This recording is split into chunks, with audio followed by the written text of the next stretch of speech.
Demi keselamatan dan keamanan, mereka sentiasa bersedia. Panggilan Nova. Bersiap siaga menempuh segala halangan yang tiba. Kancah jenayah pasti akan tumpas. Setiap yang bermula pasti akan berakhir. Sedia berkhidmat dalam Awak dah bersedia ke? Sudah, Pak. Gerak Khas The Finale. Assalamualaikum dan salam sejahtera. Saya Izzuan Azir Salih. Senang sekali bertemu dengan anda dalam satu lagi edisi Soal Drama di TV9 dengan kerjasama Cool FM. Dan kalau anda dah tengok teaser tadi, malam ni kita nak memperkatakan tentang drama yang sebenarnya kita tak payah perkenalkan lagi. Ia hidup bersama kita selama ni.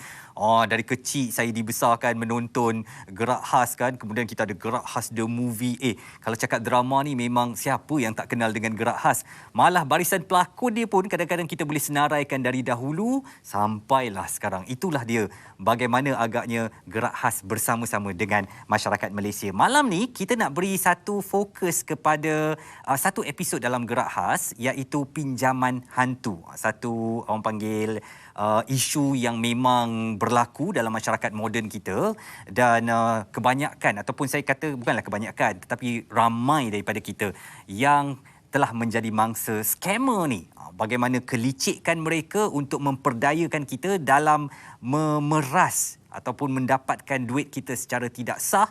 Itu yang akan kita bincangkan pada malam ini. Kita bawakan daripada drama Gerak Khas ini ya. Dan saya tak bersendirian seperti biasa, kerana bersama saya di studio malam ini adalah Profesor Madya Dr. Muhammad Rahim Kamaluddin. Beliau adalah seorang pakar kriminologi. Assalamualaikum Profesor. Terima kasih Doktor. Alhamdulillah saya sihat dan terima kasih kerana bersama Soal Drama. Saya katakan tadi Doktor, scammer ni ramai daripada masyarakat telah menjadi mangsa. Saya nak tahu dari segi modus operandi yang mereka pakai lah. Apakah modus operandi mereka ni berubah-ubah sehingga kan orang mudah terpedaya, walaupun dah diingatkan kalau ada yang minta nombor akaun jangan kasih, kalau ada yang rasa mencurigakan tu berhati-hati, tapi tetap juga dia dapat sambar duit kita. Jadi mungkin untuk menjelaskan kepada penonton modus operandi scammer ni, Doktor. Okey, Mas Wan, kalau kita lihat pada scam ni scam ni adalah satu jenayah penipuan di mana ia tak kenal mangsa. Latar belakang demografi mangsa.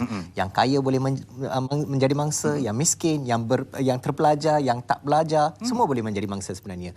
Ini adalah sebab MO modus operandi yang digunakan pakai oleh scammer itu.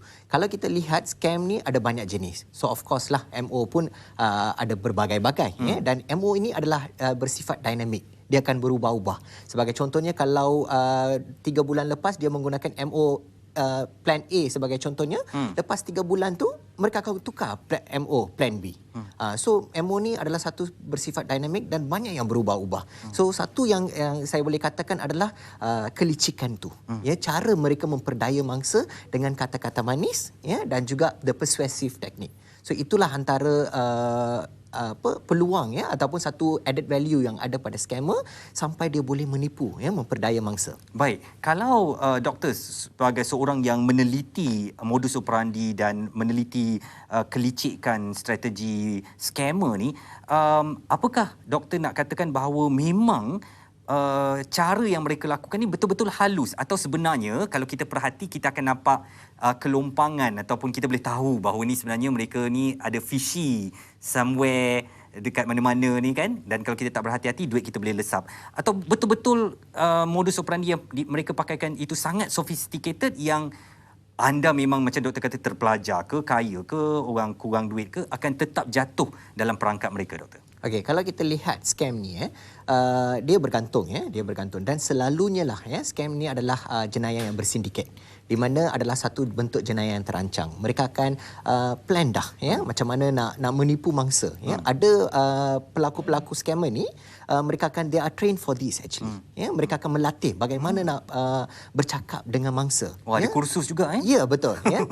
Nada mereka, cara untuk bercakap dan sebagainya. So itu yang membuatkan mangsa mudah percaya dengan tambahan pula dengan teknologi-teknologi yang mereka guna Ya, sebagai contohnya mereka gunakan peralatan-peralatan yang canggih sampai mangsa boleh tertipu. Ya, even yang ada PhD pun boleh tertipu. Ada juga kes di mana mereka yang ada PhD juga tertipu sebab banyak faktor. Ya, faktor daripada mangsa itu sendiri, faktor psikologi, ya, faktor kendiri dan juga daripada kelicikan yang diguna pakai oleh scammer itu. Baik, okey. Kita akan sambung perbualan kita sekejap saja lagi dan selepas ini kita akan bersama orang kuat gerak khas. Saya cakap macam ni je, saya tahu anda dah boleh fikir siapa tapi saya nak hold dulu, saya tak nak perkenalkan lagi. Kita nak berehat seketika, kembali selepas ini. Ya, betul. Pinjaman Encik diluluskan, 30,000. Tapi Encik kena aktifkan akaun dulu. Dan Encik kena bayar sejumlah dalam RM1,200 ke dalam akaun tu. Lepas tu dapat SMS barulah betul-betul aktif.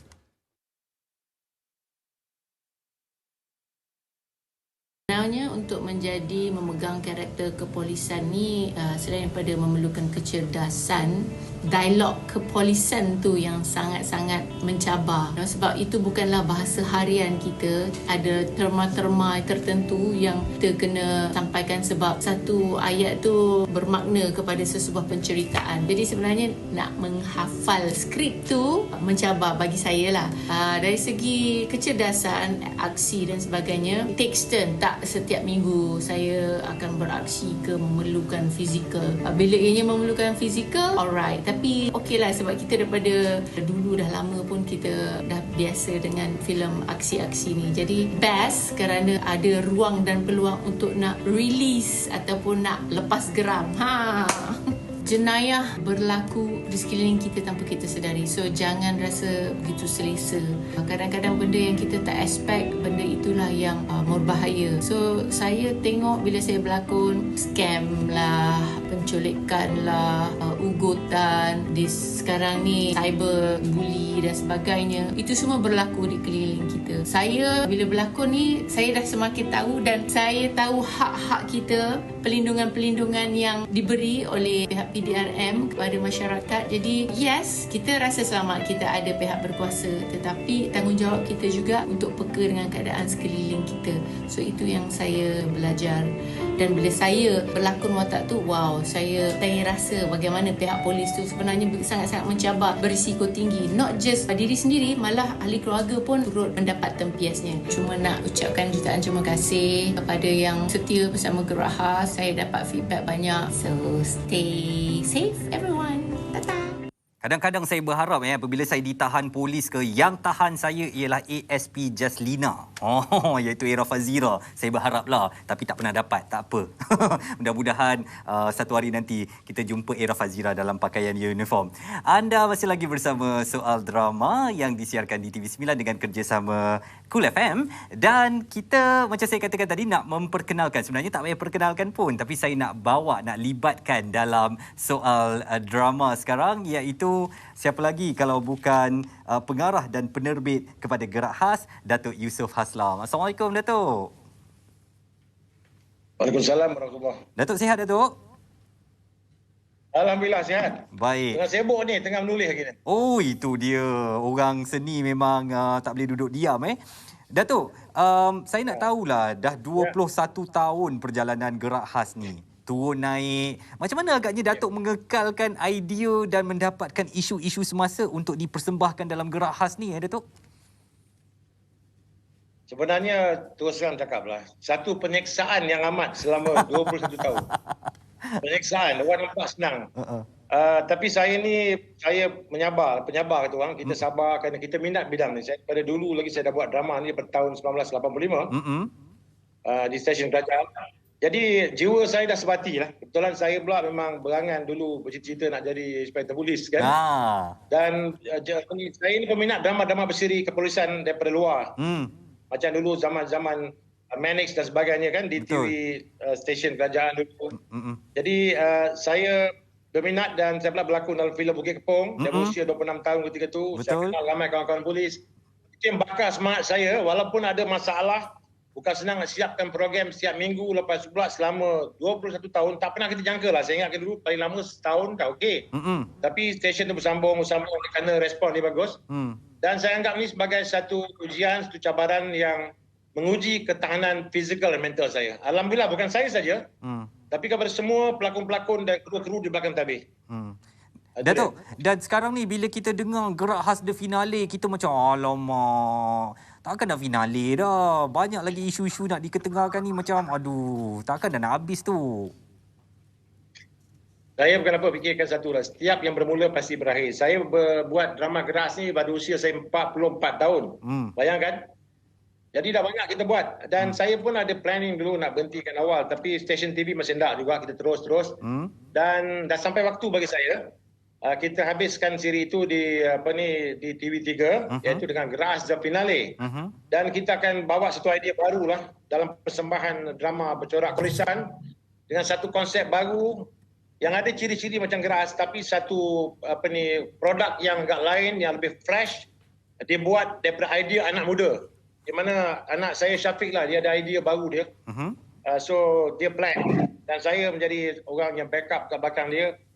Jadi bagi saya rasa kita perlukan sentuhan anak muda pula. Sentuhan anak muda untuk buat sebuah police story yang ada konsep yang baru lah. Itu sekarang dah masuk ke cerita baru bagi saya. Terima kasih Datuk kerana beri satu orang panggil skop berita lah. Saya dapat eksklusif ni pengumuman daripada orang kuat gerak khas sendiri bahawa macam ada sesuatu je, tak apa. Yang tu biarkan penonton terus berteka-teki. Saya bersama dengan Profesor Madya Dr. Muhammad Rahim Kamaluddin Datuk di studio. Beliau adalah seorang pakar kriminologi. Kalau boleh saya tanyakan kepada doktor, modus operandi ni ada tak orang yang dah jatuh ditimpa tangga atau orang panggil pisang berbuah dua kali. Maknanya dia pernah jadi mangsa, tapi sebab kelicikan modus operandi scammer tu, dia jadi mangsa sekali lagi. Ya, Wan. Sebenarnya kami telah pun membuat satu kajian melibatkan 420 dewasa warga negara Malaysia dan kami mendapati hampir 35% mengatakan mereka pernah menjadi mangsa dalam jenayah scam. Dan daripada 135 tu hampir 50% pernah menjadi mangsa lebih daripada 2 kali. Maksudnya apabila mereka menjadi mangsa sebagai contohnya untuk pinjaman hantu, mereka untuk kali kedua pula mereka menjadi mangsa pada online scam sebagai contohnya. So kekerapan tu ada. Ini membuktikan bahawa MO itu adalah bersifat dinamik. Dinamik. Dan ada yang evolving doktor? Yes, betul. Ada seorang mangsa apabila saya temu buat dia mengatakan first time dia dah jadi mangsa. Dia kata dia dah agak confident, second time dia takkan jadi mangsa. Tapi kena jadi mangsa juga. So saya rasa memang ramai yang mengalami pemangsaan untuk kali kedua dan sebagainya. Datuk, kalau mendengarkan jawapan daripada Profesor Madya Dr.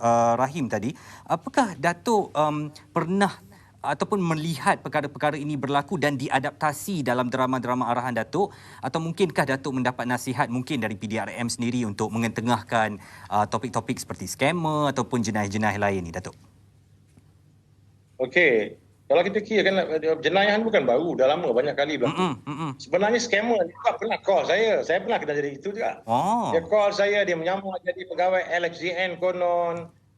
Kadang-kadang saya kata, tahu tak bercakap dengan siapa? You bercakap dengan Datuk SCC. Helmi tau. Datuk Helmi. Terpanjat dia, terus dia matikan telefon. So benda dari segi idea ni bagi saya. Idea ni saya dapat sebenarnya, saya baca surat khabar. Dan kebetulan pula saya ramai kawan-kawan polis, pegawai-pegawai polis Bukit Aman, kawan-kawan yang polis yang dah bersara. Jadi saya banyak dapatkan input lah. Sebab walaupun saya dah lama buat cerita polis, tapi dari segi nasihat, bantuan, input baru saya dapatkan daripada pihak PDRM sendiri lah. Kebetulan rakan-rakan saya lah. Daripada muda, dia orang 4 setengah dah bersara kan. Jadi dan semua skrip yang kita buat tu pula, kita hantar ke Bukit Aman, dia orang nilai. Lepas tu kalau ada penambahbaikan ataupun perlu dikomen, dia orang akan bagi komen. Dan selepas siap drama tu pula, kita hantar drama tu DVD dia ke Bukit Aman untuk dinilai. Lepas tu baru ditayangkan. Jadi bagi saya ini satu kombinasi lah. Kombinasi saya mendapat idea ni daripada saya, rakan-rakan yang buat skrip sama-sama dengan saya, dan juga daripada input rakan-rakan seperjuangan di Bukit Aman. dan kawan-kawan polis yang lama-lama. Baik. Datuk, saya nak tahu Datuk, dalam barisan pelakon gerak khas ni sebenarnya mereka macam menunjukkan satu kesetiaan tau Datuk dengan produk gerak khas ni. Ada formula tak yang Datuk gunakan supaya mereka bukan nama-nama seperti Norman Hakim, Galak sendiri, siapa lagi, Din Maidin dah setia dengan gerak khas ni lah, macam saya pun dah tak ingat berapa lama lah. Yalah, Macam saya tahu. Formula tu Datuk. Saya tahu sebenarnya gini ya. Kalau kita tengok dia orang bintang-bintang geras ni pun dah lama sebenarnya dah senja pun. Macam Din Maidin semua kan usia dah meningkat. Jadi macam Galak sendiri dah tak berlakon dengan Gerahas dah 12 tahun kerana usia dia pun sekarang dah 80 usia dia. Dia berhentikan Gerahas dalam usia dia 70 tahun. Betul. Sampai Tan Sri IGP, saya ingat lagi, mantan Tan Sri IGP kita, Datuk Yusof, elok you sarakan dia, tu dah tua sangat Galak tu. Masa tu ketika dia umur dia 70 tahun. Jadi saya bersara dengan dia. Jadi tapi saya jadikan dia seorang pemandu teksi yang masih ada hubungan kait dengan dunia kepolisian. Dia bantu polis bagi input dengan Datuk Rahim Razali. Bagi saya lah, orang lama saya tak lupakan. Bagi orang-orang yang kekal dengan saya, ada orang-orang yang setia yang tidak kira wang dan ringgit. Sebab you buat cerita kepolisian ni lambat. Sebulan you boleh pergi dalam 6 siri, 7 siri. Tapi kalau you buat cerita drama bercerita, you boleh buat sampai 20 siri sebulan. Betul. Itu beza dia. So dari segi nak making money untuk hati-hati kurang. Kecuali mereka yang setia dengan Gerahas. Itu je. Dan saya ucap terima kasih lah kepada hati-hati saya yang dulu begitu setia, dan kita dah sinonim, dia orang dah macam sebati. Baik. Dan saya ucap kepada stesen TV juga, kepada PDRM, kepada stesen TV yang menyiarkan siri ini begitu lama, dan juga sokongan kepada penonton. Daripada penonton, sokongan ni saya sendiri pun terpanjat lah. Terima kasih kepada penonton-penonton sekalian yang setia bersama Gerahas, dan kita orang pun tak kata kita perfect, kita pun dalam proses memperbaiki setiap kekurangan. Sebab kadang-kadang of course siri kita dah 1000 siri. Kadang-kadang ada cerita ulangan api. Yelah, betul lah. Cerita ulangan ni bagi saya macam kes bunuh contoh. Kes bunuh kalau kita tengok macam siri-siri orang putih pun sama juga. Macam kita tengok cerita SWAT, dia orang ada kes bunuh yang sama tapi situasi yang berbeza. Betul. Itu juga berlaku dalam drama Gerahas.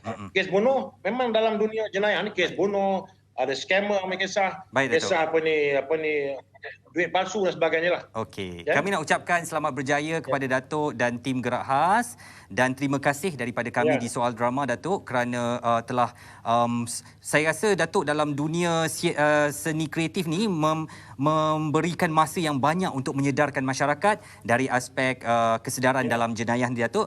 Kami ucapkan selamat berjaya kepada Datuk Yusof Haslam. Datuk, terima kasih kerana bersama dengan Soal Drama malam ini Datuk. Assalamualaikum Datuk. Terima kasih. Itu dia Datuk Yusof Haslam, pengarah dan penerbit soal drama pula, salah tersasul, Gerak Khas The Finale yang bersiaran Jumaat dan Sabtu di TV3. Kita nak ke Dr. Muhammad Rahim selepas ini, tetapi kita nak berehat seketika, kembali selepas ini. Jangan ke mana-mana. Pinjaman wang yang tak wujud, macam mana dia orang ni boleh senang-senang kena tipu? Mangsa memohon membuat pinjaman di media sosial tuan sebanyak 20,000 dan pinjamannya dikatakan lulus. Tapi sebelum wang tu didepositkan ke dalam akaunnya, dia perlu membuat beberapa pembayaran seperti aktifkan akaun, legal fees dan juga duit proses sebanyak 5,000 tuan. 5,000? Di media sosial sampai rumah tangga jadi huru-hara. Ada setengah tu sampai bercerai-berai. Naya betul lah. Apa tidaknya puan, bila wang simpanan dah lesap, ditambah pula dengan masalah kewangan, memang serabutlah.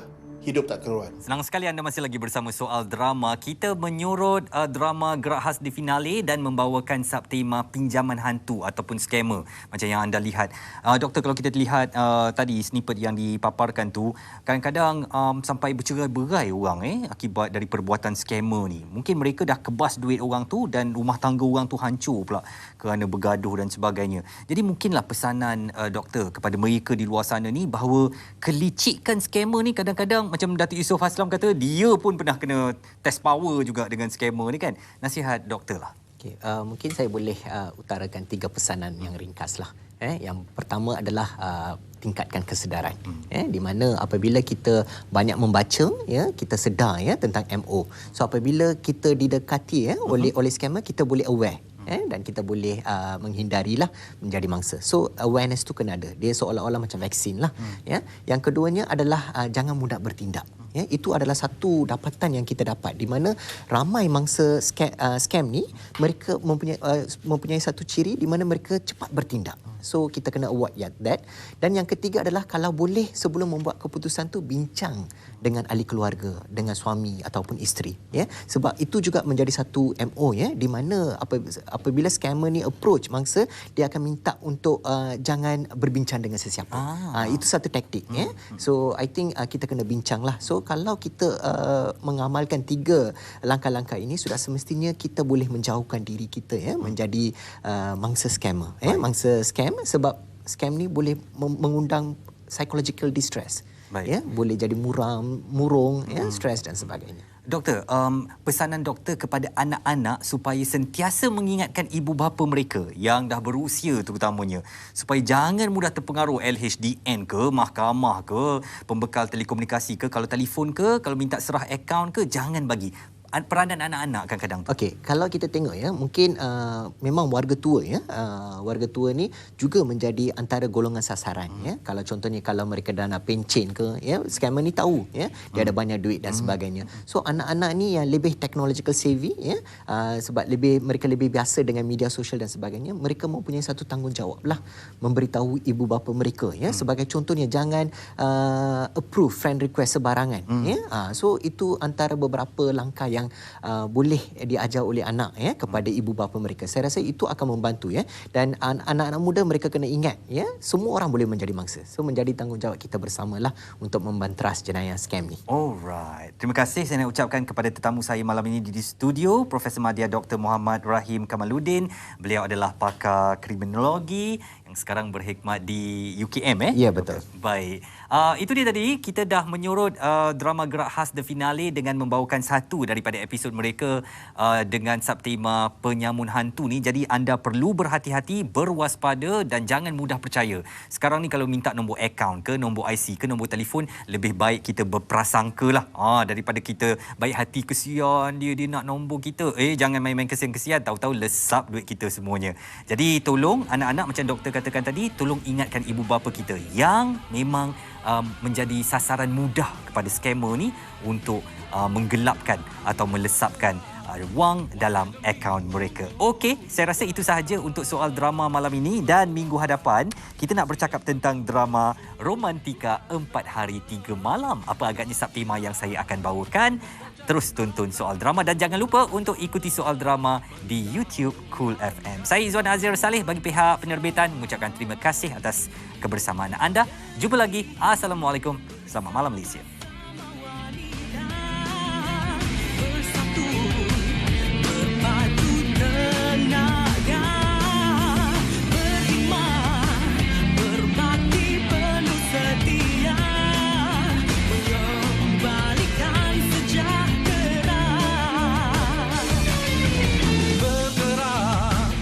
Demi untuk negara.